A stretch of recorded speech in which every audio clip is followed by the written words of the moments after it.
All day I'm walking in a dream. I think about you constantly. Just like an ever-flowing stream, your memory haunts me. I have with me a special guest, Jo Marie Chan.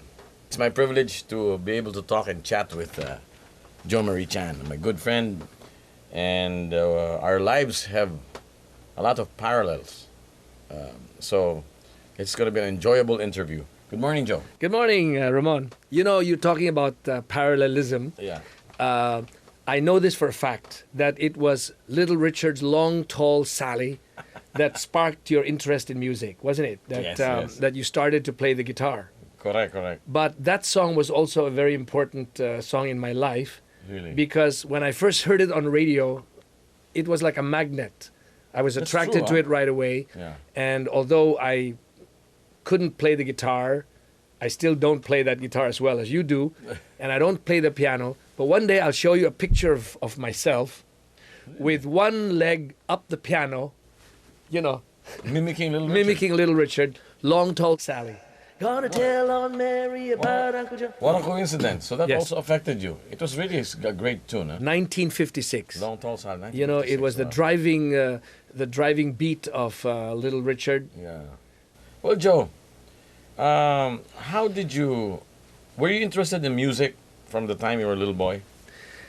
You know, when I was a little boy in Iloilo, music was flowing in the house all day long. Because of your mother or your My father? my grandmother, my maternal grandmother, who incidentally came from Cebu, Oh, I see. there was music in the house all day. She would play the radio, or then she was also a record collector, which was a hobby that I've continued to have Yeah. even up to today. Yeah. And your mom? My mom played the piano, Okay, that's... still that's- does. And your dad sang? My dad, you know, he was first and foremost a businessman. Of course, yeah. So that was where he was focused on. But occasionally, while he was taking a shower, he would be taking a shower, I would hear him sing, "Be my love for no one else." So he also liked can music? Yes. Okay. And one of his favorite songs was, "It's the loveliest I night know that. of the year." And my When you are in love. Yes. When we were little boys, we used to hear that. Mario Lanza. Mario Lanza. But So you originally, would sing. originally it once was in a it was a 1902 song called "Over the Waves." Oh, really, huh? Yeah. 1902 song. So my dad was harmonica player as well in grade school. So you really have it in and your he blood. loved. I think so. It's in your blood. Both in my case, father- yeah. my mother really didn't have any musical talent, but my grandmother, on my father's side, used to sing opera. Is that right? Yeah, and then my father played very good piano. He was a learned pianist. Buen Camino taught him. He could read, Primera Vista. Oh. But he was a businessman first and foremost. But he would always play piano in the house, and that's how I also absorbed it. There was always music in the house. But my mom encouraged me, and bought my first guitar. Now I don't know. Not too many people know about this, and I don't think that you knew that I knew. But your mother so loved the opera, and as you said, she was an opera singer, that she named grandmother. your grandmother. That your grandmother named all her children after how should I say, after after characters in opera. Did you know this? Okay, No, is no. this a joke? No, No, really? it's now your tita Norma That's right. is named after the opera Norma. And Fernando of I didn't know it. Who told you this? My cousins? no, the one who told me this was Melanie, who's Melanie De Leon Carlos, Yes. Melanie Carlos, Yes. who's your first cousin, Right. and also it was confirmed by Mert Jacinto, Really? who's married to Javier Loinas. Oscar, Fernando, Jesus, Norma, Norma, and Elsa. yeah, they were all named after characters in various opera? operas. It's didn't- true. Thank you, Joe. I thought you were joking for a while. No, it's Okay. true. When did you? When did you first start seriously singing? Or when you were a kid? I heard you joined a contest. Or your mom asked you to join a contest, or what? Or your nanny asked you? What? No one asked me to join a contest. Oh. In 1955 it was, or 54, in Iloilo, there was a radio show called Children's Hour, Yeah. where young kids would go up and play the piano or recite poetry or sing a cappella, needless to say. It's like an amateur hour. Parang eskwelahang munti before. Yes, Okay, exactly. Okay. And so I don't know how I came to, how I got to be in that program, but I remember my yaya walking me to the station one Sunday afternoon, and with very little preparation, I sang Frankie Lane's version of Granada. I mean, I've said this in several interviews That's before. amazing. Granada, Yeah, I know that. I've fallen under your spell. It's just that, at that Acapella, age, you sang. Okay. at that age, And you won. if you cannot, no, it wasn't a contest. Okay. It was just a showcase, Okay. and like a variety show. And at that age, if you didn't understand the words that you're singing, you tend to forget the lyrics. Okay. So I didn't finish the song, Ramon. I didn't finish the song at all. I just froze there, and for a while people thought that maybe there was a brownout. All of a sudden there was silence on radio. Huh? And then the host was very kind enough to say, "Okay, thank you very much, and here's your popsicle." So that was your first sort of public exposure. And my most Okay. recent, let me tell you about it. 2 days ago, I was in a small town called Pontevedra in Capiz, Okay. in the island of Panay. Mm-hmm. A friend of mine had set up a school there called Step by Step Christian Academy. And it's on its 7th year. So he invited me to go and sing. I was in the plaza, hundreds of people were watching, bright spotlights, and I was singing Beautiful Girl, okay?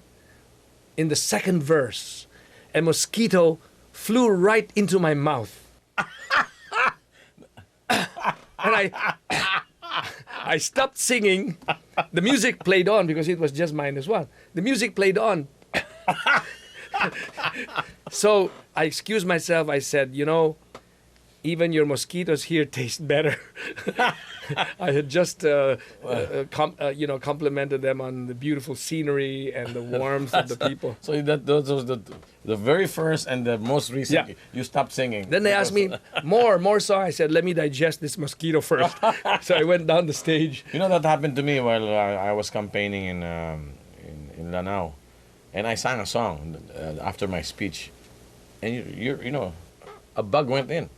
Oh, this time it was just a mosquito. A bug is this was a slightly bug. bigger. It was it was more filling.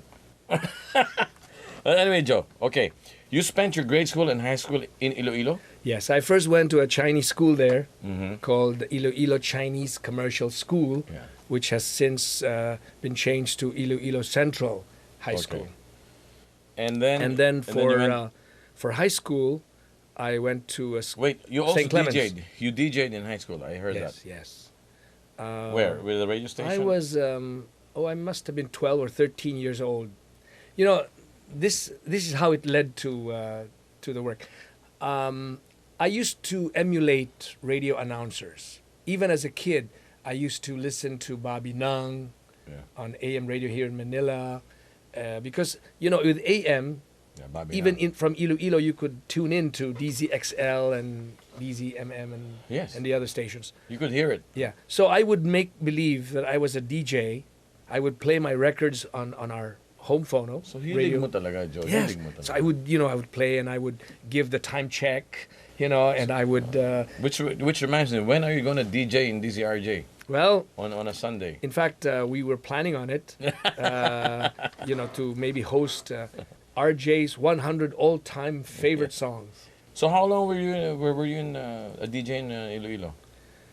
I was a DJ for about 2 years. 2 years? 2 years. This was on Boy. Sundays. On Sundays, huh? I would sign on at 6 o'clock in the morning with a show called Junior Morning Chirper, JMC, Chirper, Okay. After my initials. Right. Did you write any songs then yet or not yet? No. Not No, yet. no. So, And then you went to college in Ateneo. No, first high school, I went to high school in St. Clemens. Okay. This is a school that was run by the Redemptorist priests Okay. in Iloilo. And in fact, Senator Sergio Mena Oh, went to St. Clemens. I see. This was a school where a lot of the Cebuano boys were sent. It was like a reformatory school, so to speak, because we were all boarders. Yeah. The concept or the idea behind that school was they were hoping that they could encourage vocation. To become priest. Yeah, so after Okay. 30 years of its history, I think they only produced 2 or 3 priests, so they decided to shut it down. No, but it was a good school, I tell you, Well, Ramon. I can't imagine Serge becoming a priest. Joe Concepcion, went Joe there. Con also went to Iloilo for. I see. Went to St. Clemens. Okay. So you went to Manila after high school? I came to Manila for college. I went to. I don't know if you've heard of the school, Ateneo de Manila. Have you heard of that school? Is that Yeah, the it's one in Loyola Heights? Near there, yeah. Near there. Okay. So, when did you start writing a serious song? No. Were you already in 19ers No. when you wrote a song, or no, before? No. I started writing songs when I was 13. 13. You know okay. who influenced me? If you know your music history, as though it's as serious as that. Yeah. If you knew your music history, you would know that 30s, 40s, and even 50s, all the singers were singing songs that were written for them by songwriters like Hoagie Carmichael, Irving Berlin, Yeah. okay, Cole Porter. Cole Porter, yes. But it wasn't until guys like Paul Anka and Teddy Randazzo and Neil Sedaka, Yeah. who were singer-songwriters. And it was that group of singers in 1950. Carole King. Well, Carole King came Yeah. much later on. But it was Paul Anka, Neil Sedaka, Teddy Randazzo, Yeah. that, Little Richard also wrote his own songs, that inspired me to write my own music. So you were first a singer and then a songwriter. Yes. Okay. I thought it was the other way around. And as a singer, I have to admit that I'm not a great singer. My Hey, voice. Joe, No. don't put yourself down like that, because, when you sing, people listen, and that's what counts. You know why? Look at Frank Sinatra. His range is not that great. The range of his voice is not that great. Ray Charles. But you sing from the heart. That's what's important. I guess it's the combination of Your style is it's the important. expression. The style, the expression, and singing from the heart. You, in my opinion, you sing very well. Thank you, Ramon. Thank you. Okay. Not Thank really. you. Okay. What was the first song you wrote? First song that I ever wrote was "I Want You." You've never heard of it When you were 13 years because it wasn't old. Okay. good enough.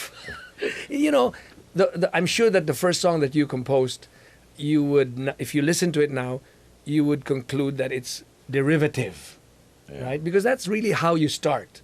Even Yeah. architects, when they make their first design, I see. people will say, "Oh, you just copied this from somebody else." Can you sing it? I want you. Oh, I need you. Something like Paul Anka. Yeah, exactly. I see. You know, That time. Okay. one time I approached a music professor. This was when I was about 14, and he said, "Well, I heard that you compose songs." I said, "Yes." I was very proud. So I made him hear one of my songs, and he said, "Well, your song sounds both new and beautiful." So I felt good. He says, "Unfortunately, the part that's beautiful is not new, and the part that's new is not beautiful." What? So it meant that I merely copied parts of the song from other songs. But your first song that we know of is Afterglow. Yes, that was my first. It's my favorite. 45. It's my favorite. You've said that, and you're Yeah. very kind. You know, Ramon. I'm really grateful because you continue to play my songs on your station, and Well, I like them. Thank and, you. And I won't play them unless I like them. Thank you very much.